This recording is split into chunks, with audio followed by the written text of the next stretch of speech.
नमस्कार, स्वागत है आपका। आप देख रहे हैं SBCN टाइम्स और आपके साथ मैं हूं वैशाली व्यास। आइए बुलेटिन की शुरुआत करते हैं इस वक्त की अहम खबरों के साथ।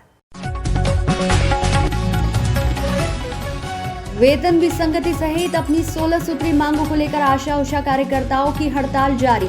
मंदसौर में कार्यकर्ताओं ने मुख्यमंत्री के नाम तहसीलदार को सौंपा ज्ञापन। वहीं मनासा में भी आशा उषा सहयोगिनी कार्यकर्ताओं ने दिया कारगिल चौराहे पर धरना।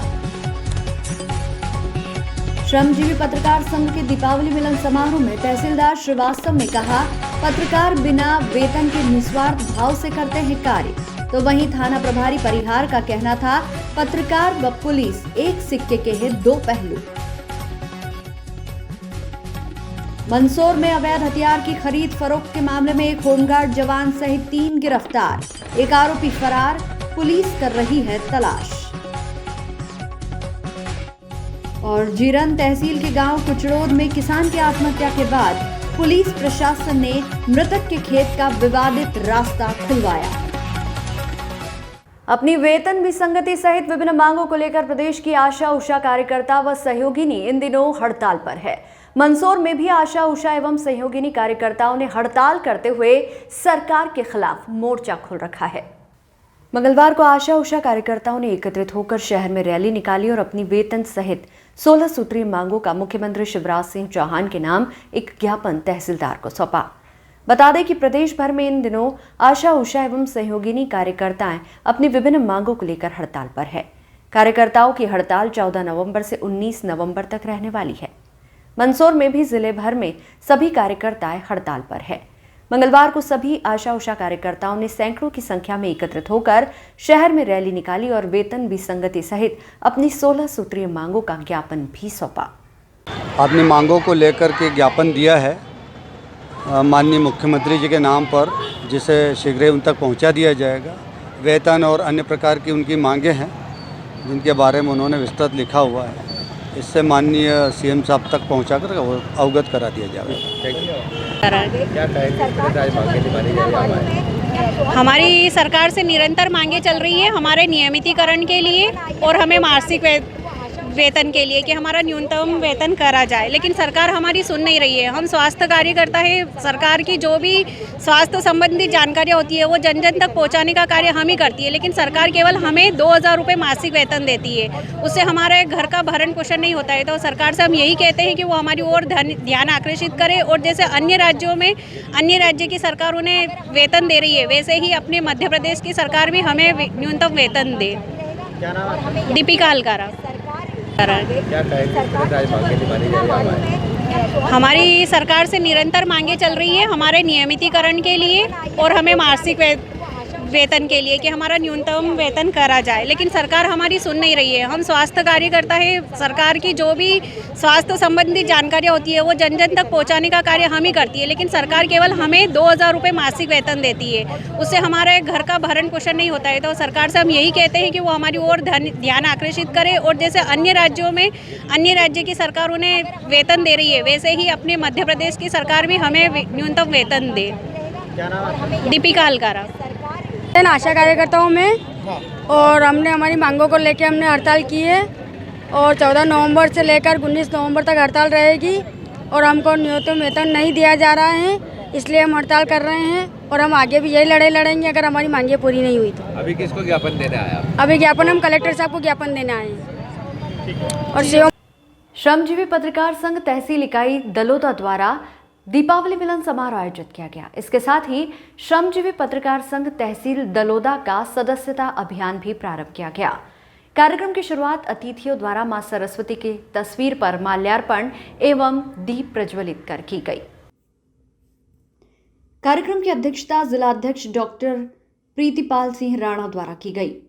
मुख्य अतिथि श्रमजीवी पत्रकार संघ जिला कार्यकारिणी के अशोक झलोया, जिला पंचायत सदस्य विजय मेहता, जनपद सदस्य श्याम सुंदर गुगर, दलोदा तहसीलदार रश्मि श्रीवास्तव, दलोदा थाना प्रभारी संजीव सिंह परिहार, जिला महासचिव प्रकाश बंसल, जिला उपाध्यक्ष द्वय Narendra Dhanotiya, doctor Ajit Jain, press club Daloda अध्यक्ष विकास सुराणा मंचासीन रहे। जिला पंचायत सदस्य विजय मेहता ने सभी उपस्थित पत्रकारों को सरस्वती पुत्र बताया एवं सक्रिय पत्रकारिता करने की बात कही। दलोदा तहसीलदार रश्मि श्रीवास्तव ने पत्रकारों को संबोधित करते हुए कहा कि समाज में 3 वर्ग होते हैं। प्रथम वर्ग होता है जो कुछ भी कार्य करता है, जैसे प्रशासन, अधिकारी, मंत्री, अपराधी या अन्य। तीसरा वर्ग होता है जनता और दूसरा वर्ग होता है पत्रकार, जो कार्य करने वाले प्रथम वर्ग को तृतीय वर्ग तक उनकी बातें, उनकी खबरों को पहुंचाने का कार्य करता है, वो होता है पत्रकार। समाज में हो रही किसी भी प्रकार की गतिविधि, बाढ़, राहत, आगजनी, दुर्घटनाएं, इन सब में अधिकारी वर्ग, राजस्व विभाग, पुलिस विभाग सहित हर प्रकार का विभाग कार्य करता है। परंतु इन सब में एक पत्रकार ही ऐसा व्यक्ति होता है जो इस क्षेत्र में निस्वार्थ कार्य करता है। हर विभाग के अधिकारी, कर्मचारी कार्य करते हैं तो उनके कार्य के हिसाब से उनका वेतन तय रहता है, परंतु पत्रकार का कोई वेतन नहीं होता है।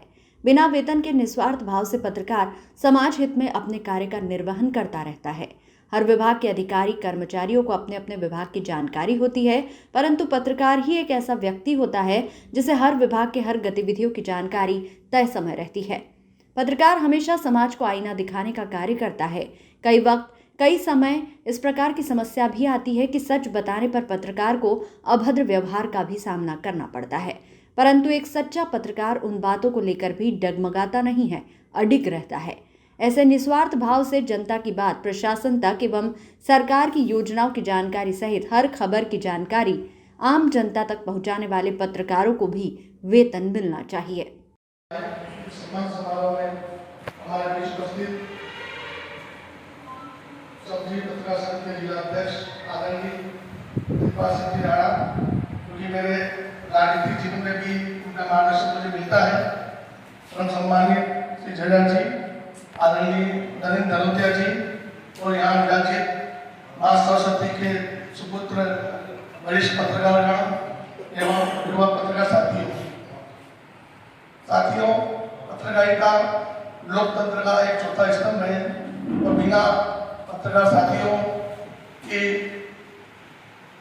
उपस्थिति के बिना लोकतंत्र कभी भी पूरा नहीं हो सकता है।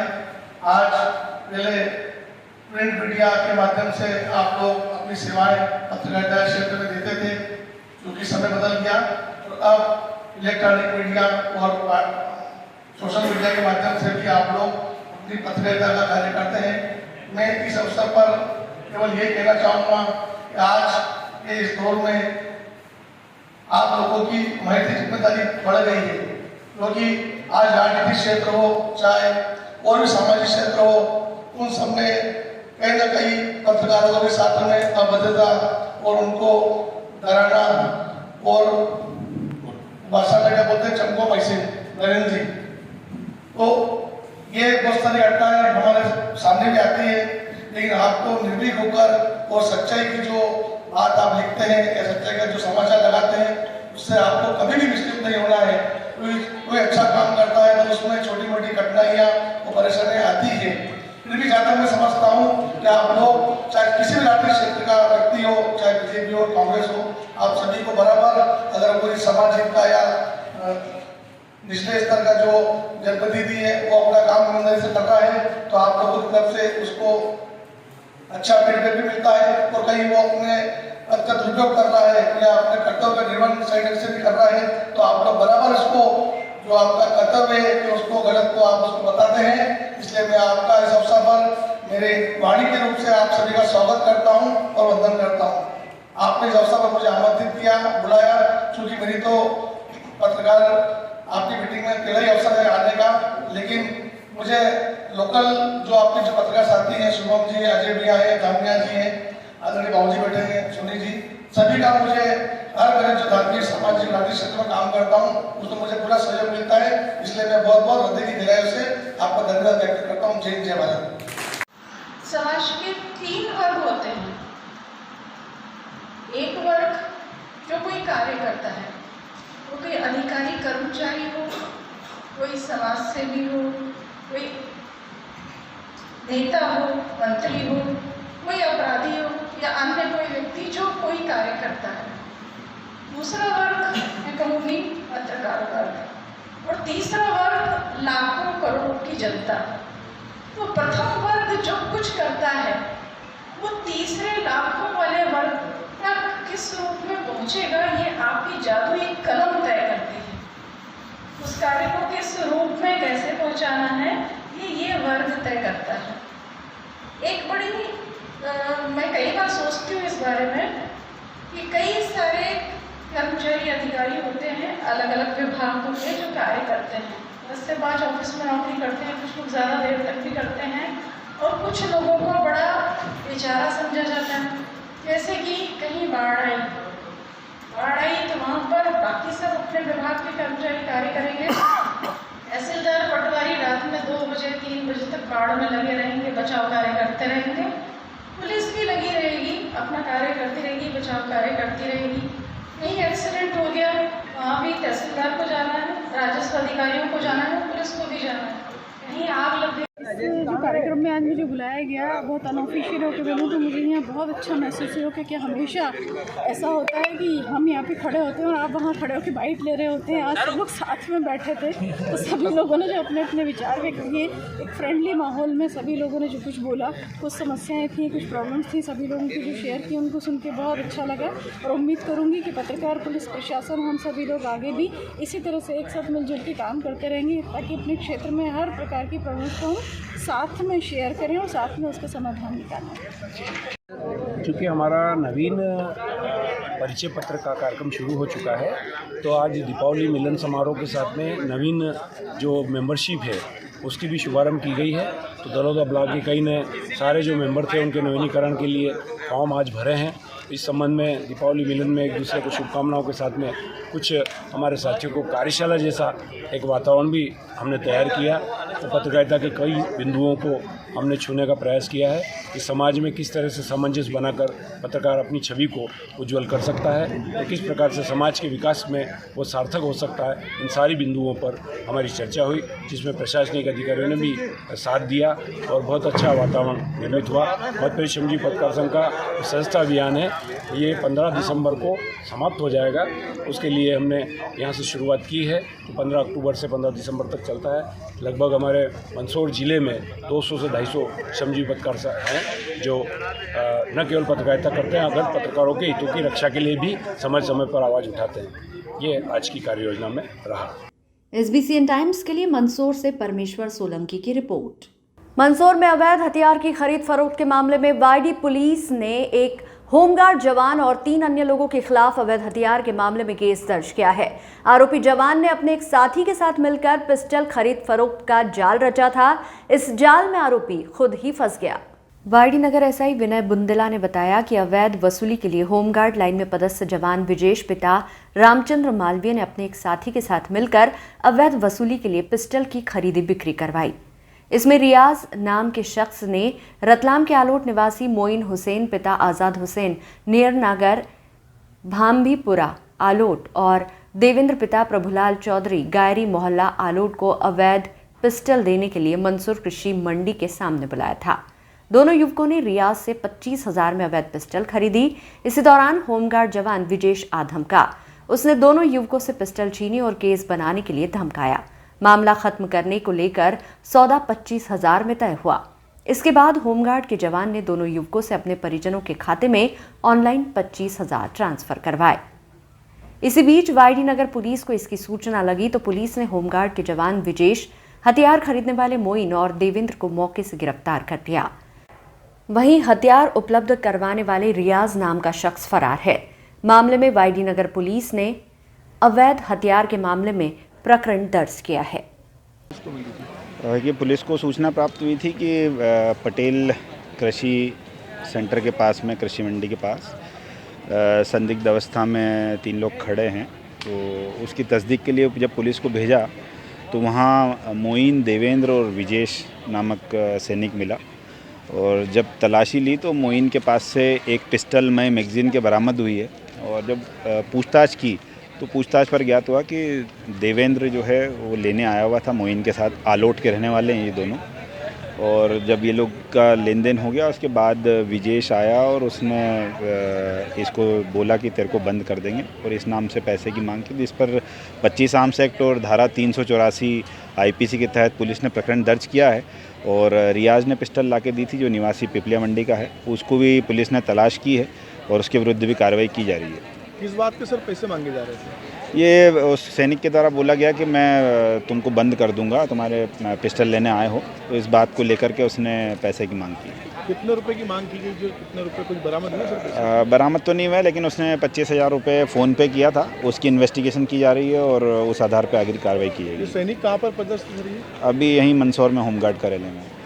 Thank you. बीते दिनों जीरन तहसील के गांव कुचड़ोद में एक किसान बलवंत दास बैरागी ने खेत के रास्ते के विवाद से तंग आकर आत्महत्या कर ली थी, जिसके बाद आज राजस्व विभाग की टीम ने कुचड़ोद गांव पहुंचकर विवादित स्थल से अतिक्रमण हटाकर मृतक के परिवार को खेत पर जाने का रास्ता दिलवाया।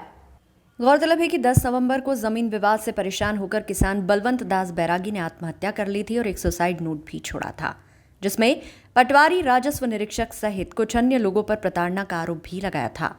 प्रशासन की कार्रवाई के दौरान पुलिसकर्मी, राजस्व विभाग के अधिकारी, कर्मचारी जेसीबी मशीन के साथ मौके पर पहुंचे और अतिक्रमण हटाकर रास्ता खुलवाया।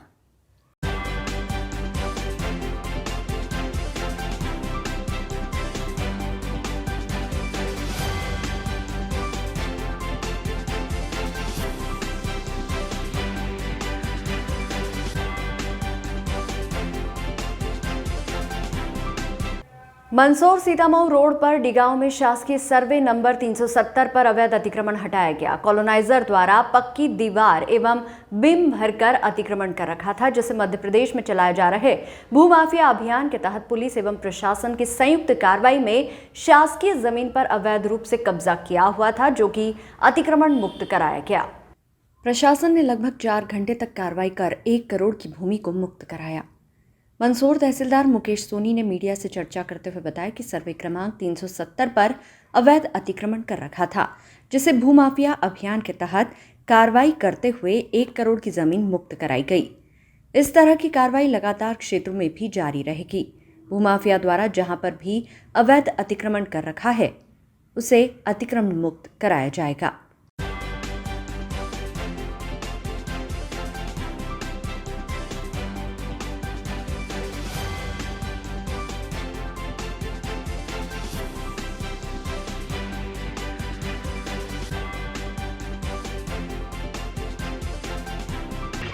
ग्राम डिगांव माली में एक शासकीय नाला है, सर्वे नंबर 370, जिस पर कतिपय कॉलोनाइजर्स के द्वारा अतिक्रमण कर पानी को अवरोध किया जा रहा था, जिससे पानी के नाले के पानी के बहाव में अवरोध पैदा हो रहा था और इस पर कार्रवाई की जा करके विधिवत सुनवाई की जाकर आज हटाने की कार्रवाई की गई है।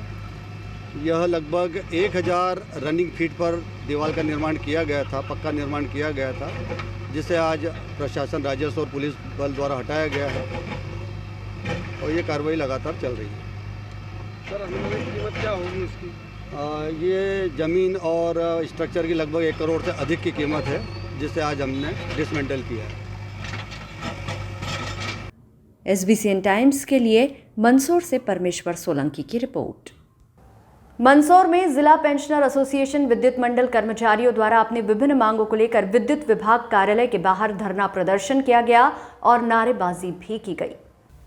जिला पेंशनर एसोसिएशन ने बताया कि उनका महंगाई भत्ता सहित पेंशन संबंधी मांगों को लेकर वे लंबे समय से सरकार से मांग कर रहे हैं, लेकिन सरकार का इस ओर ध्यान नहीं है। इसके साथ ही धारा 49 अभी तक नहीं हटाई गई। इन्हीं तमाम मांगों को लेकर विद्युत विभाग के पेंशनर व कर्मचारी मांग कर रहे हैं, लेकिन सरकार इस ओर ध्यान नहीं दे रही है। मंदसौर जिला पेंशनर एसोसिएशन विद्युत मंडल कर्मचारियों ने प्रदर्शन करते हुए सरकार से उक्त मांगे जल्द पूरी करने की मांग की है। क्या नाम है आपका? खूबचंद शर्मा, अध्यक्ष पेंशन संघ मंदसौर। आज किस धरना प्रदर्शन किया गया है, क्या बात है? हमने जो प्रदर्शन चालू किया है, हमारी विगत कई वर्षों से जो डिमांड पेंडिंग पड़ी, जिसके ऊपर विद्युत मंडल कंपनियों व मध्य प्रदेश शासन कोई भी हमारी समस्याओं का निराकरण नहीं कर रहे हैं। हमने कई दफ़े मांग पत्र प्रस्तुत किए, ज्ञापन दिए, भोपाल दिए, कंपनियों में बार बार दिए, इसके बाद ही हमारी मांग को अभी तक मंजूर नहीं किया गया। शासन का जब कर्मचारियों को, पेंशन वालों को जो सुविधा देते हैं उसकी वो अभी हमारी मांग रही, उसके ऊपर भी कोई ध्यान नहीं।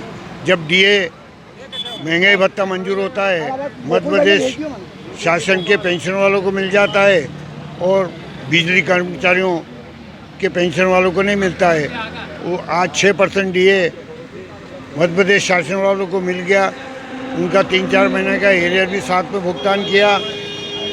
विद्युत कंपनी ने ना तो 6% का आदेश किया है और उसके बाद पिछला 2-3 महीने का एरियर देंगे, ज़्यादा तो देंगे नहीं, और उसको भी टुकड़े में महीना में देंगे। तो हमारी डिमांड है कि जब भी मध्य प्रदेश शासन DA डिक्लेयर करे तुरंत दूसरे दिन हमारा भी होना चाहिए। एक साथ उसका पैसा पेंशन वालों को मिलना चाहिए।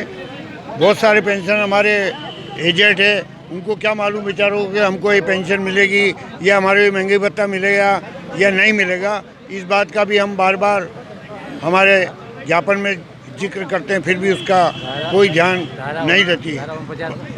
धारा 49 इसको अभी तक हटाने के लिए कई दफे दोनों राज्य अपना राग बुने होते। जब पैसा देना आता है तो बोला हमको छत्तीसगढ़ से परमिशन लेना पड़ेगी। छत्तीसगढ़ में जब 25% छत्तीसगढ़, 75% MP है, इसके बाद भी उनसे परमिशन लेना पड़ती है। इसके आड़ में वो 5-6 महीना हमारे कर्मचारियों को क्लेम रोक के रखते हैं। तो हमारा डिमांड है कि हमारी मांग तुरंत होना चाहिए। 32 महीने का एरियर, 27 महीने का दोनों में, 6वां वेतनमान 7वां वेतनमान दोनों का अभी तक हमारा एरियर जो है उसका भुगतान नहीं किया गया। वो हमारी डिमांड है, उसका भुगतान किया जाए।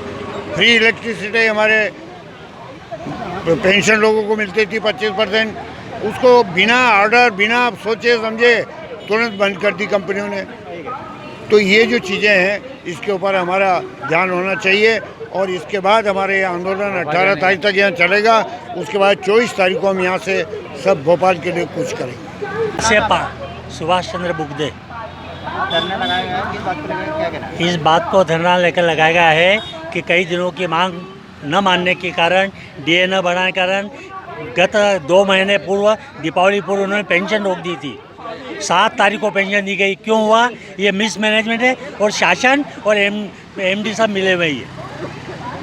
और जब भी DA ये स्टेट बना है तो स्टेट की घोषणा होते ही मध्य प्रदेश विद्युत मंडल कर्मचारियों को भी इसका भुगतान त्वरित हो, ऐसे आदेश राज्य शासन को और कंपनियों को निकालना चाहिए। लेकिन हटदरी में था इनकी। और मेरी सबसे यातायात नियमों का पालन न करते हुए वाहन चलाने वाले 2 पहिया व 4 पहिया वाहन चालकों पर यातायात पुलिस की टीम ने चालानी कार्रवाई करते हुए उन्हें नियमों की हिदायत दी।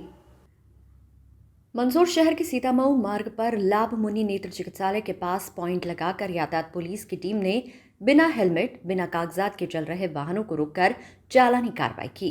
वहीं सभी वाहन चालकों को यातायात नियमों का पालन करने की हिदायत भी दी।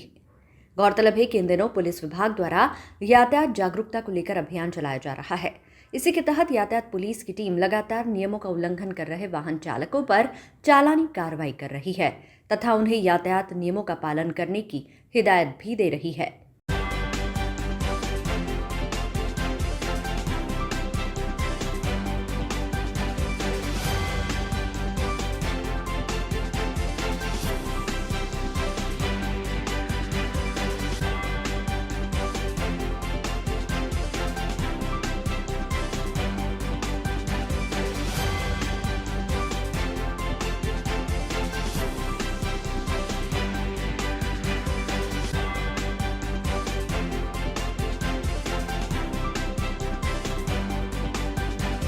जी, क्या नाम है आपका? SS पवार। जी, आज चालानी कार्रवाई की जा रही है, किन बातों को लेकर क्या कहना है? ये इसमें रजिस्ट्रेशन, लाइसेंस और हेलमेट को लेके अभियान चल रहा है, तो इसको चेकिंग की जा रही है। कौन सी सेक्शन में कर रही है कार्रवाई? ये सीतामऊ रोड पे लाभ मुनि। जिसके पास में कागज वगैरह उपलब्ध नहीं हो गए तो क्या करा कार्रवाई होगी? उनको रोक के उनका चालान बना। 2 व्हीलर का 250 रुपये का और 4 व्हीलर का बेल्ट नहीं लगाने से 500 रुपये का। 1000 रुपये बोला। बुलेटिन में यहाँ रुकेंगे एक छोटे से ब्रेक के लिए। आप बने रहिए हमारे साथ। मंगलवार सुबह 11 बजे प्राप्त जानकारी के अनुसार नीमच के भारत माता चौराहे से मंदसौर के लिए नफरत छोड़ो संविधान बचाओ यात्रा निकाली गई। इस अवसर पर बड़ी संख्या में सामाजिक क्षेत्र से जुड़े कार्यकर्ता उपस्थित रहे। यात्रा के आयोजन का मुख्य उद्देश्य देश के वर्तमान हालात में संविधान की रक्षा करना और लोगों को संविधान के मूल्य को समझाना है। इस दौरान वरिष्ठ समाजसेवी डॉक्टर सुनीलम कृपाल सिंह मंडलोई, निरंजन राही सहित अनेक गणमान्य उपस्थित थे।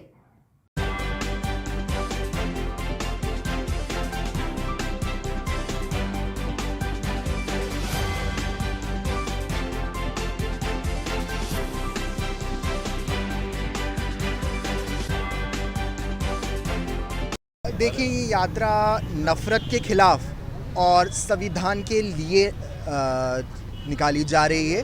पिछले कुछ समय में जिस तरह से नफ़रत का बोलबाला हुआ है, तो हम लोगों को एकता की बात और सबको साथ मिलकर चलने की बात करना बहुत ज़रूरी हो गया है। और इसीलिए हम सब लोग मिलकर और नफ़रत के खिलाफ और इसी तरह से संवैधानिक संस्थाएं और संविधान पर लगातार हमले हो रहे हैं। कई जगहों पर ये देखा गया है कि संविधान को लगातार चोट पहुंचाने की कोशिश की जा रही है और हर तरह से संवैधानिक प्रक्रियाओं को साइड में कर कार्रवाइयाँ हो रही है। तो ऐसे में संविधान की बात करना और जो बाबा साहेब भीमराव अंबेडकर ने एक संविधान इस देश को दिया है, उसकी बात करना बहुत ज़रूरी हो गया है। इसलिए हम लोग ये यात्रा लेकर चल रहे हैं और ये यात्रा आज नीमच से निकलकर शाम तक मलाडगढ़ पहुंचेगी और कल हम लोग मंदसौर गांधी चौक पे इसको खत्म करेंगे। आपका नाम? कृपाल सिंह मंडलोई। देखिए, यात्रा जो नीमच में जो यात्रा है, नीमच से मंदसौर की यात्रा, उसके बारे में मंडलोई जी अभी आपको बताएंगे। लेकिन देश के अंदर ये जो अभियान है, नफ़रत छोड़ो संविधान बचाओ अभियान, 9 अगस्त को मुंबई से शुरू हुआ। स्वतंत्रता संग्राम सेनानी 99 वर्ष के हैं डॉक्टर जी पारिक, जो भारत छोड़ो आंदोलन में भी जेल में रहे, इमरजेंसी में भी जेल में रहे, उन्होंने और गांधी जी के जो प्रपौत्र हैं महात्मा गांधी जी के तुषार गांधी जी, उन्होंने और मेधा पाटकर जी ने इसकी शुरुआत कराई। अब तक 300 ज़िलों के अंदर इसकी पदयात्राएं हो चुकी हैं। उनमें से 5 पदयात्राओं में मैं शामिल रहा हूं, मध्य प्रदेश में भी, उत्तराखंड के अंदर और हरियाणा के अंदर। और ये यात्राओं का जो मकसद है वो लोगों के बीच में प्यार का संदेश, मोहब्बत का संदेश, शांति का संदेश देना है।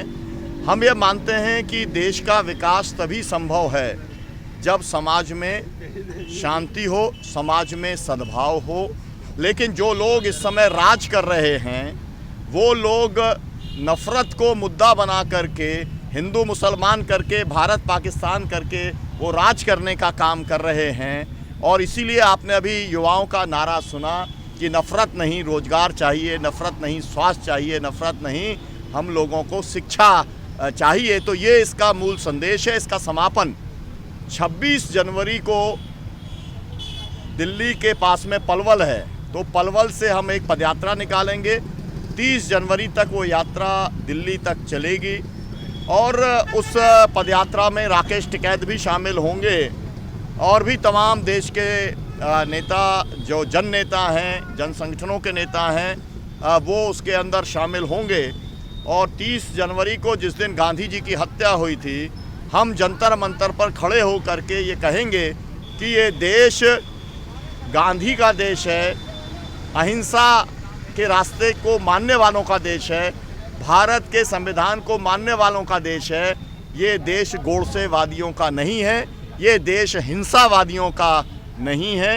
यही भारतीय संस्कृति है और उसी की रक्षा के लिए हम लोग, मैंने कहा कि क्योंकि वो सरकारें जो डिलीवर करना चाहिए, मतलब बेरोजगारी पर रोक लगे, महंगाई पर रोक लगे और कानून व्यवस्था की स्थिति ठीक रहे, किसानों को उनका एमएसपी मिले, मज़दूरों के ऊपर जो लेबर कोड ठोक दिए गए हैं, कॉरपोरेटों को जो है लाभ देने के लिए उस पर रोक लगे।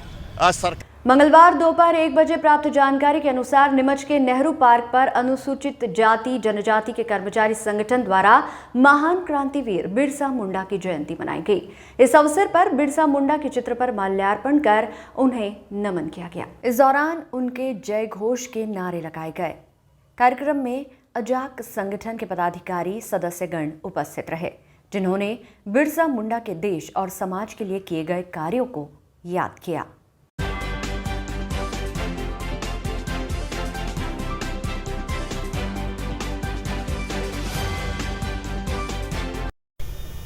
मध्य प्रदेश अनुसूचित जाति जनजाति अधिकारी एवं कर्मचारी संघ अजाक्स की और साथ ही समस्त सामाजिक संगठनों नाजी संगठनों के संयुक्त तत्वावधान में हम आज यहाँ पर भगवान बिरसा मुंडा जी की जयंती मना रहे हैं। अजाक्स संगठन के द्वारा आगामी 26 नवंबर को संविधान दिवस का कार्यक्रम भी मनाया जाएगा उसके संबंध में, और साथ ही आगामी 25 दिसंबर 2022 को प्रतिभा सम्मान कार्यक्रम आयोजित किया जाना है, जिसको लेकर के ये संयुक्त बैठक हम सब ने आयोजित की है। अजाक्स के सभी पदाधिकारी और साथ में सभी सामाजिक संगठन के सदस्य यहाँ उपस्थित हैं। हम सभी ने यह निर्णय लिया है कि 25 दिसंबर को हम जो है टाउन हॉल में कार्यक्रम यथासंभव आयोजित करेंगे और उसमें अजाक्स के प्रांत से भी सम्मानीय पदाधिकारी गण पधारेंगे। 2 वर्ष के 75% से ज़्यादा अंक वाले सभी विद्यार्थियों को, साथ ही नवनियुक्त कर्मचारियों को, 2 वर्ष में जो रिटायर्ड हुए हैं उन कर्मचारियों को यहाँ पर सम्मानित किया जाएगा। प्रदेश और राष्ट्रीय स्तर पर जो खेलकूद गतिविधियों में जिन्होंने भाग लिया है उनको भी इसमें सम्मानित किया जाएगा। आज किस प्रकार की जयंती मनाई है यहाँ? बिरसा मुंडा जो हैं वो आदिवासी क्रांतिकारी हैं जिन्होंने अंग्रेज़ों से लड़ाई लड़ी थी और हमारे देश को बहुत बड़ा योगदान दिया है, अपने प्राण न्योछावर किए हैं। पूरे देश में उनकी जयंती मनाई जा रही है और इसी तारतम्य में आज जो है बिरसा मुंडा जी की जयंती के उपलक्ष्य में मध्य प्रदेश शासन के द्वारा सामान्य अवकाश भी घोषित किया गया है। हम सभी शासन और जो देश के जो देश प्रेमी लोग हैं उनकी जो भावनाएं हैं उनका सम्मान करते हुए हम हमारे भगवान बिरसा मुंडा जी की जयंतियाँ मना रहे हैं। कौन सी कितनी जयंती हो गई इनकी अब तक? कौन सी 147वीं जयंती है। सन 1874 में 15 नवंबर 1874 को इनका जन्म हुआ था और मात्र 25 वर्ष और 7 माह की उम्र में ही इनको जो है धीमा जहर देकर अंग्रेज़ों ने जेल में ही धीरे धीरे मार दिया था। इन्होंने देश को आज़ाद करने के लिए अंग्रेज़ों से लड़ाई लड़ी है। तो हमारे देश के क्रांतिकारी हैं ये, इन्हें हम सादर नमन करते हैं। मध्य प्रदेश अजाक्स परिवार इनको सादर नमन करता है और पूरे देशवासियों को आज बिरसा मुंडा जयंती की शुभकामनाएं मंगल कामनाएं देता है। आरपी मेघवाल, जिला अध्यक्ष अजाक्स। मंगलवार को प्राप्त जानकारी के अनुसार नीमच के शासकीय कस्तूरबा गांधी कन्या छात्रावास में बालिकाओं को आत्मरक्षा के लिए जूडो कराटे का प्रशिक्षण दिया जा रहा है। जूडो एसोसिएशन द्वारा दिए जा रहे इस प्रशिक्षण कार्यक्रम में 100 से अधिक बालिकाएं प्रतिदिन सुबह 7 बजे से 8 बजे तक का प्रशिक्षण प्राप्त कर रही हैं, ताकि वे विपरीत परिस्थितियों में अपनी सुरक्षा को सुनिश्चित कर सके, आत्मरक्षा कर सके। प्रशिक्षण के दौरान बालिकाओं को जूडो, कराटे, ताइक्वांडो, वुशु, वहीं मार्शल आर्ट की विभिन्न कलाओं को दिखाया जा रहा है। इस प्रशिक्षण में बालिकाएं भी बढ़ चढ़ कर भाग ले रही हैं।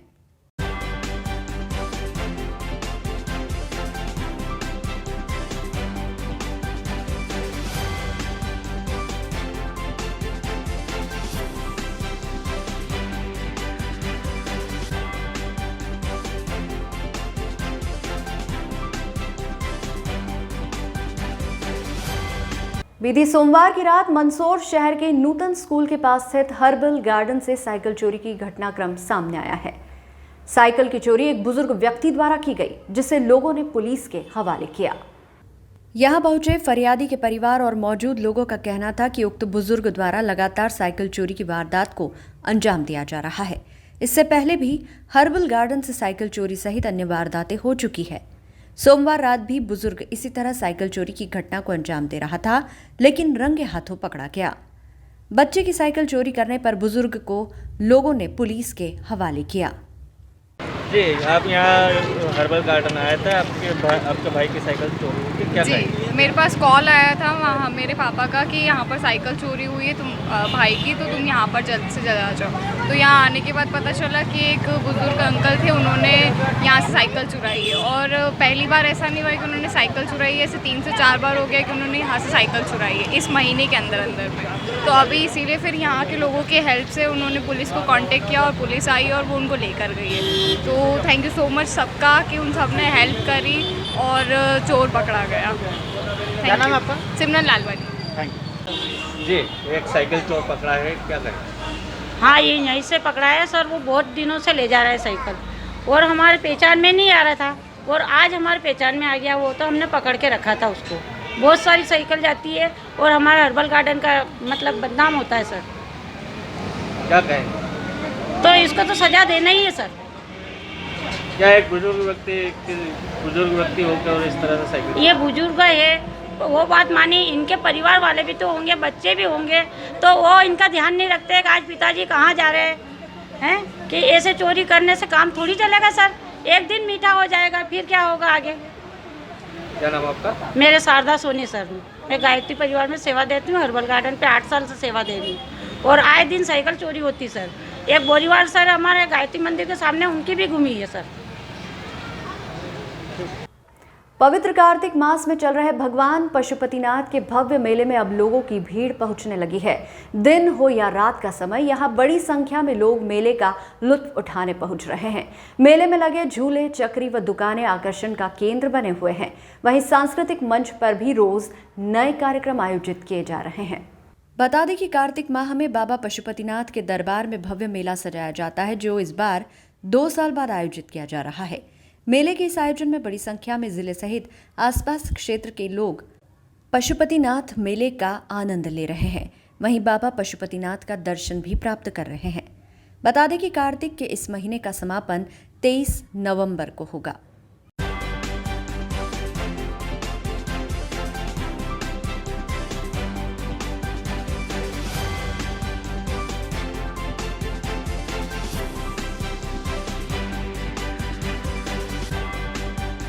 किस तरह से कार्तिक मेला चल रहा है और पब्लिक आ रही है, क्या करें? भगवान पशुपतिनाथ में नगर पालिका की ओर से 20 दिन का मेला कर रहा है। इसके अंदर प्रतिदिन जो यहाँ भीड़ आ रही है मेले में।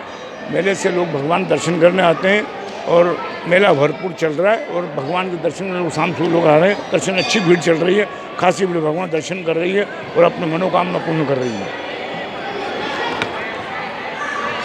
रीना राठौर। क्या कहें, किस तरह से आप भी मेले में आए? हम तो यहाँ मंदसौर में रहते हैं प्रॉपर। यहाँ मेला बहुत अच्छा लगता है। शॉप बहुत सारी रहती है यहाँ पे और जिनको भी जो भी खरीदना हो खरीदी अच्छे से कर सकते हैं। खरीदारी में सामान आज इस बार कैसा लग रहा है? अच्छा है क्या है? बहुत अच्छी क्वालिटी है, वैरायटी भी बहुत सारी है यहाँ पे और अच्छा लग रहा है? बहुत अच्छा लग रहा है यहाँ पे।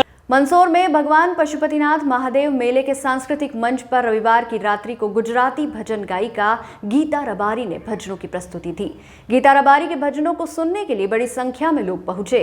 भजनों के दौरान पांडाल हर हर महादेव के जयकारों से गूंज उठा। गीता रबारी ने गुजराती वेशभूषा पहनकर एक के बाद एक ऐसे भक्ति गीतों की प्रस्तुति दी कि श्रोतागण भक्ति रस से सराबोर होकर नृत्य करने लगे। गीता रबारी के साथ आए साथी कलाकारों ने भी अपनी प्रस्तुतियां दी। कार्यक्रम में अतिथि जनपद पंचायत अध्यक्ष बसंत शर्मा, समाज सेविका अनीता दीदी का स्वागत, नगरपालिका अध्यक्ष रमा देवी गुर्जर, उपाध्यक्ष नम्रता प्रतीक चावला, सीएमओ प्रेम कुमार सुमन, मेला समिति सभापति पिंकी दुबेला आदि ने किया।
कैसे हुई थी आपकी?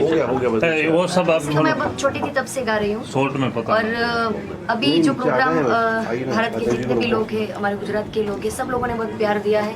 और जहाँ जहाँ प्रोग्राम होते हैं तो बहुत सारे बहुत लोग आते हैं, क्योंकि ज़्यादातर मेरे प्रोग्राम भक्तिमय होते हैं, भगवान शिव के या कृष्ण के, राम भगवान के। तो सारे लोग आते हैं, बहुत प्यार देते हैं और सब वातावरण भक्तिमय होता है तो बहुत अच्छा लगता है, बहुत प्यार देते हैं। आप एक साधारण परिवार से आई है, जो लोग क्षेत्र में आना चाहते हैं उनके लिए आप क्या कहना चाहेंगे? जी, मैं छोटे से परिवार से आई हूँ और भगवान की कृपा रही है कि लोगों ने मुझे पहचाना है, हम लोगों ने प्यार दिया है। तो सबको मैं कहूँगी कि आप सब मेहनत करते रहो, एक दिन आपको मिलेगा। मंसूर जनता को क्या कहना चाहते हैं आप? मंसूर के लोग बहुत प्यार करते हैं और मैं पहली बार परफॉर्म करने के लिए आई हूँ। वैसे रतलाम नीमच तक तो मैंने प्रोग्राम किए हैं, तो थैंक यू, आप सब आए और आप सबको मैं भगवान मंसूर लोगों के लिए इस बार आप परफॉर्मेंस ले जा सकते हैं। मेरा कृपा से सब काम हो रहा है। 14 नवंबर से 19 नवंबर तक प्रदेश स्तर पर आशा उषा सहयोगिनी कार्यकर्ता हड़ताल पर है। प्रदेश के करीबन 84,000 से ज्यादा आशा कार्यकर्ता न्यूनतम वेतन और स्थायीकरण की मांग को लेकर हड़ताल कर रहे हैं। वेतन की मांग पूरी नहीं होने के विरोध में मंगलवार को मनासा के कारगिल चौराहे पर आशा उषा सहयोगिनी ने धरना प्रदर्शन कर हड़ताल की। आशा उषा सहयोगी एकता यूनियन जिला अध्यक्ष कृष्णा काटे, महासचिव रेखा व्यास, ब्लॉक अध्यक्ष शर्मिला जैन ने जानकारी देते हुए बताया कि मिशन संचालक के प्रस्ताव लागू कर आशा को 10,000 और पर्यवेक्षक को 15,000 रुपए निश्चित मासिक वेतन दिया जाए। साथ ही 16 लंबित मांगों को वेतन वृद्धि सहित तत्काल निराकरण किया जाए। सभी आशा उषा कार्यकर्ताओं ने मनासा के कारगिल चौराहे से रैली निकालकर विधायक कार्यालय पर पहुंचकर विधायक अनिरुद्ध माधव मारू को ज्ञापन सौंपा। आशा उषा कार्यकर्ताओं की हड़ताल से टीकाकरण, आयुष्मान कार्ड, मिजल्स, रूबेला टीकाकरण और सर्वे का काम प्रभावित हुआ है।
अध्यक्ष हूँ और हमारा 14 से लेकर 19 तक 7 प्रदेश है और इसमें कल का प्रदर्शन हमने नीमच में किया था। आज हमारा यहाँ पे मनासा में है और ज़मीनी स्तर से जब से शादी होती, विवाह होती, तब से लेकर आशा उस व्यक्ति का जब तक मृत्यु होती तब तक उसका सारा काम करती हो। शादी होती है तो सबसे पहले उसका पंजीयन करवाना और पंजीयन करवाने के बाद में जब उसको सबसे पहले ये सलाह देने की 2 साल तक उसको बच्चे नहीं पैदा करना है, वहाँ से उसकी शुरुआत हो जाती है।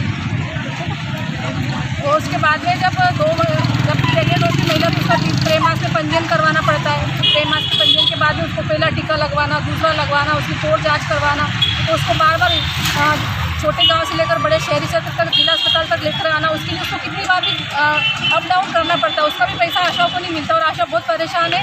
और हम अभी अपनी मांगों को लेकर धरना प्रदर्शन किया और हमारा 7 दिन से ये प्रदर्शन रहेगा। इसमें यह है कि आशाओं को परमानेंट किया जाए, न्यूनतम वेतन उनको आशाओं को 10,000 रुपये और आशा पर्यवेक्षक को 15,000 रुपये दिए जाए। क्या नाम आपका? मेरा नाम कृष्णा काटे। 14 तारीख से 19 तारीख तक हम धरना प्रदर्शन कर रहे हैं और हमारा न्यूनतम वेतन के लिए हमने ये धरना प्रदर्शन करा है ताकि हमको न्यूनतम वेतन दिया जाए। हम जितना काम करते हैं दिन का 100-200 रुपये तो दो हमको, ज़्यादा नहीं तो। इतने सालों से आशाएं गांव में दिन रात काम कर रहे हैं। कोविड में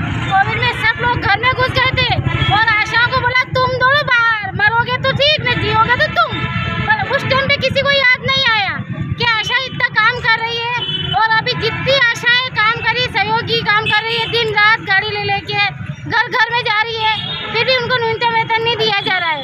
और आगे से अगर ये न्यूनतम वेतन नहीं दिया जाए और आशाओं को 10,000 और सहयोगियों 15,000 रुपये नहीं दिए तो सड़कों पे धरना प्रदर्शन होगा। अब तो खतरनाक। इस बुलेटिन में फिलहाल इतना ही। लगातार न्यूज अपडेट्स के लिए देखते रहिए SBCN टाइम्स। नमस्कार।